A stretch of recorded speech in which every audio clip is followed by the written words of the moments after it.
तो आइए अब हम बढ़ते हैं आगे और देखना स्टार्ट करते हैं क्वेश्चन नंबर 7 को। हमारे सामने क्वेश्चन बोला, यदि युग्म a1x plus b1y plus c1 equal to 0 और a2x plus b2y plus c2 equal to 0 के लिए a1 बटे में a2 not equal to b1 बटे में b2 हो तो इन समीकरणों के कितने हल होंगे।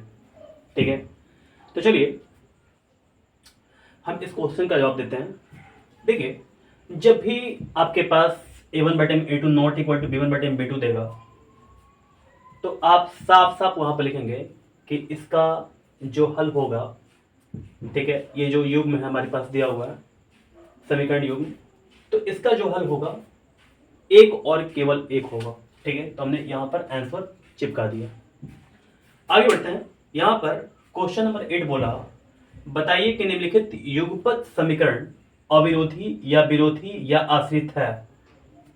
ठीक है, तो हमारे सामने ये 8वां का पहला है, इसमें 3 क्वेश्चन है, एक एक देखेंगे हम लोग। ठीक है, तो देखिए यहां पर पहला बोला 5x minus 3y minus 11 equal to 0 और 6y minus 10x plus 22 equal to 0। देखिए, अगर इस समीकरण में ध्यान दीजिएगा तो y पहले है, x बाद में है। यहाँ पर x पहले है, y बाद में है, तो हम लोग क्या करेंगे, पहले सजाएंगे। इसको सजाना पहला काम है हमारा। ठीक है, तो चलिए यहाँ से सॉल्यूशन देखना स्टार्ट करते हैं, आखिर ये कौन सा है, अविरोधी है, विरोधी है या आश्रित है। तो चलिए यहाँ पर चूंकि युगपत समीकरण हमारे पास क्या है, 5x minus 3y minus 11 equal to 0 है।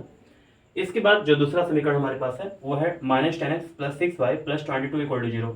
ठीक है, हम क्या करेंगे, हम जांच करने स्टार्ट करेंगे। तो हमारे पास a1 बटे में a2 क्या है, 5 बटे में माइनस 10, b1 बटे में b2 क्या है, माइनस 3 बटे में 6, c1 बटे में c2 क्या है, माइनस 11 बटे में 22। ठीक है, तो 5 टू 10, यहाँ पर 3 टू 6, 11 टू 22, यानी कि हमारे पास आ गया 1 बटे माइनस 2 इक्वल टू माइनस 1 बटे में 2 इक्वल टू माइनस 1 बटे में 2।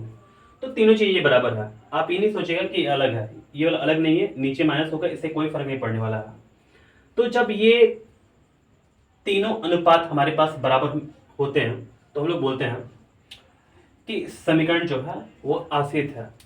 ठीक है, क्योंकि इस कंडीशन में यहाँ पर जो रेखाएं बनती हैं, दोनों रेखाएं जो बनेंगी एक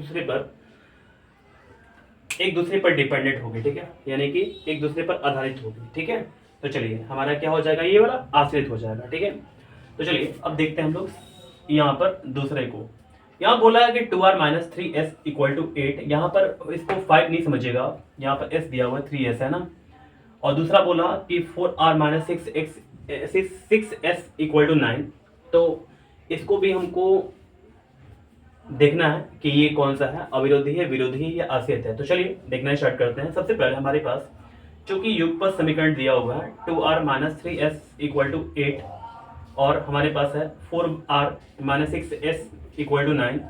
तो हम सबसे पहले जांच करेंगे, 2 बटे में 4 इक्वल टू माइनस 3 बटे माइनस 6 यहाँ पर इक्वल टू 8 बटे में 9। तो यहाँ पर 2 टू जो 4 हो जाएगा, 3 टू जो 6 हो जाएगा, और यहाँ पर 8 बटे 9 को 8 बटे 9 ही छोड़ देंगे। तो देखिए यहाँ पर 1 बटे में 2, यहाँ पर 1 बटे में 2, लेकिन यहाँ पर 8 बटे में 9 है, जो कि ये दोनों इक्वल नहीं है। ठीक है, तो हम क्या करेंगे, यहाँ पर साफ सुथरा लिख देंगे 1 बटे में 2 इक्वल टू 1 बटे में 2 नॉट इक्वल टू 8 बटे में 9। तो अतः जो समीकरण हमारे पास होगा वो क्या हो जाएगा, ये विरोधी हो जाएगा। ठीक है, यानी कि इस कंडीशन के लिए क्या होता है, यहाँ पर समांतर होता है, तो इसको हम लोग बोलते हैं कि ये विरोधी है। ठीक है, तो आइए हम आगे बढ़ते हैं। यहाँ बोला चूंकि युगपत समीकरण हमारे पास दिया हुआ है 3 बटे में 2l प्लस 5 बटे में 3m इक्वल टू 7, और दूसरा जो हमारे पास समीकरण है ये बोल रहा 9l minus 10m equal to 14। तो हम लोग सबसे पहले जांच करेंगे। यहाँ पर हमारे पास क्या है, a1 बटे में a2 जो है 3 बटे में 2 और यहाँ पर 9 है, तो 9 बटे में 1 कर देंगे, इससे कोई फर्क नहीं पड़ने वाला है 1 से। इक्वल टू 5 बटे में 3 हो गया, यहाँ पर माइनस 10 बटे में 1 हो जाएगा, इक्वल टू 7 बटे में 14 हो जाएगा। तो 3 3 जो 9, यहाँ पर 3 टाइम्स में कैंसिल हो जाएगा, तो हमारे पास आ जाएगा 1 बटे में 6। क्योंकि 1 को हम लोग यहाँ पर जो 1 छिपा हुआ है 1 टाइम्स में ही कटा हुआ है, ठीक है ना, तो हम लोग 1 1 में मल्टीप्लाई करेंगे, 1 आ जाएगा, 3 2 जो 6 हो जाएगा। आपको पता होना चाहिए कि जब हमारे पास यहाँ पर ऐसे ही कुछ दिया रहता है तो हम लोग इसमें गुणा करते हैं और इसमें गुणा करते हैं। इसके बारे में मैंने पहले बता रखा है अपने वीडियो में। ठीक है, तो चलिए यहाँ पर देख सकते हैं ये भी 5 2 10 कैंसिल हो जाएगा, तो 1 में क्या हो जाएगा -6 हो जाएगा, इक्वल टू यहाँ पर 1/2 हो जाएगा। तो ये तीनों के तीनों जो हमारे पास समीकरण, यहाँ पर जो अनुपात है ये बराबर बिल्कुल नहीं है, इसी क्षेत्र हम लोग बोल देंगे कि ये जो समीकरण हमारे पास है ना, तो ये अविरोधी है। क्लियर है? तो चलिए उम्मीद करते हैं ये क्वेश्चन नंबर 7 और 8 आपको बिल्कुल अच्छे से समझ में आ गया होगा। तो आइए अब हम देखना स्टार्ट करते हैं क्वेश्चन नंबर 9 को। यहाँ पर 9 में 2 क्वेश्चन है, तो पहला देखते हैं अभी, इसके बाद देखेंगे दूसरे को। ठीक है? तो देखिए यहाँ पर बोला x + 2y = 8 और 4y - 3x = 11 को हल करने में किसी विद्यार्थी का हल x = 6 y = 1 आया, क्या उसका उत्तर सही था? संकारण लिखें। तो चलिए एक विद्यार्थी है, मैं आपको समझाता हूँ अच्छे से। तो एक विद्यार्थी है, ठीक है, उसने जब इन समीकरणों को हल किया तो उसका जो आंसर आया, यानी कि x का जो मान आया वो 6 आया और y का जो मान आया वो 1 आया। ठीक है? तो हमसे पूछ रहा क्या उस विद्यार्थी ने जो आंसर लाया, क्या उसका आंसर जो था क्या सही था? तो अगर सही था तो ठीक है, गलत था तो ठीक है, उसका संकारण लिखना है मुझे। ठीक है? तो चलिए सबसे पहले हम लोग चेक करते हैं, यहां से हल करने स्टार्ट करेंगे। चूंकि युगपत समीकरण हमारे पास है x + 2y = 8, 4y - 3x = 11। समीकरण बना दिया गया मेरे द्वारा 1 और 2। ठीक है?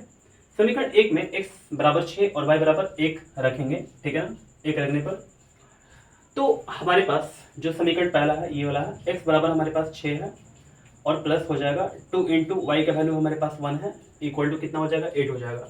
तो 6 + 2 × 2 = 8, यानी कि 6 2 कितना हो गया 8 = 8। यहाँ पर तो समीकरण हमारे पास सही आया। ठीक है? दूसरे समीकरण में पुट करके देखते हैं वैल्यू को x का और y का, तो देखते हैं होता है क्या है। अब समीकरण 2 में x = 6 और y = 1 रखने पर, ठीक है, तो देखिएगा हमारे पास समीकरण जो 2 है ये वाला है, तो 4 × y का वैल्यू हमारे पास 1 है, 1 रख देंगे और -3x 3 × 6 हो जाएगा, क्योंकि x का वैल्यू हमारे पास 6 है, इक्वल टू हमारे पास 11 हो जाएगा। 4 1 = 4 -6 3 = 18 = 11।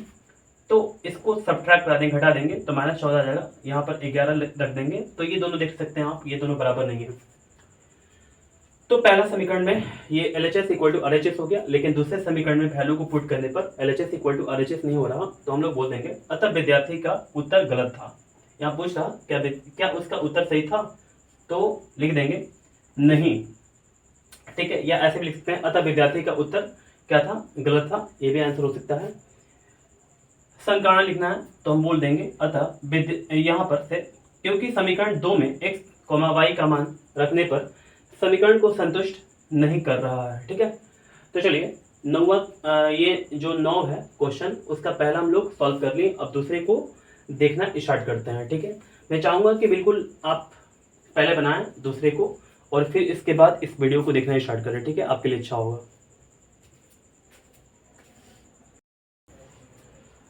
तो अब हम देखते हैं 9 के दूसरे को। यहाँ बोला एक विद्यार्थी ने परीक्षा में समीकरण युग्म x + y = 3 और 2x - 3y = 1 का हल x = 2, y = 1 निकाला, क्या उसका उत्तर सही था? संकारण लिखना है। ठीक है? तो चलिए हम यहाँ पर युगपत जो समीकरण हमारे पास है उसको पहले लिख देते हैं।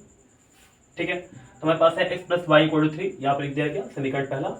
यहाँ पर हमारे पास 2x - 3y = 1, तो ये मैंने इसको समीकरण 2 नाम दे दिया। ठीक है?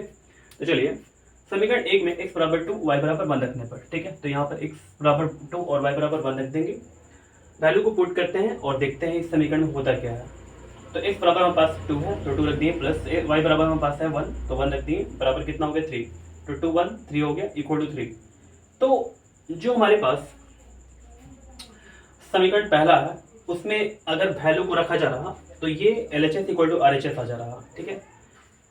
तो अब देखते हैं हम लोग समीकरण 2 में x = 2 और y = 1 रखने पर समीकरण 2 में भी चेक करते हैं कि क्या LHS = RHS आ पाता है कि नहीं आ पाता है। तो देखिए हमारे पास समीकरण जो है 2x - 3y = 1, तो 2 × क्या हो जाएगा, x का वैल्यू हमारे पास दिया हुआ 2, तो 2 × 2 हो जाएगा 3 इंटू क्या हो जाएगा, 3 इंटू 1 हो जाएगा, यहाँ पर लिखा गया है इक्वल टू 1 हो जाएगा। 2 2 जो 4 माइनस 3 1 जो 3 इक्वल टू 1, और 4 में से 3 को सब्ट्रैक्ट करा देंगे तो यहाँ पर आ जाएगा, यहाँ पर 1 आ जाएगा और इक्वल टू 1 आ गया। यानी कि हमारे पास दोनों ही समीकरण में LHS इक्वल टू RHS आ रहा जब इसके x और y की वैल्यू को पुट किया जा रहा, तो ठीक है ना। तो अतः विद्यार्थी का उत्तर क्या होगा, सही होगा, ठीक है ना। हम लोग वो साफ साफ बोल देंगे कि अतः विद्यार्थी का उत्तर सही था, क्योंकि हमको संकरण लिखना है, क्योंकि समीकरणों में x, y का मान रखने पर समीकरणों को संतुष्ट कर रहा है, ठीक है।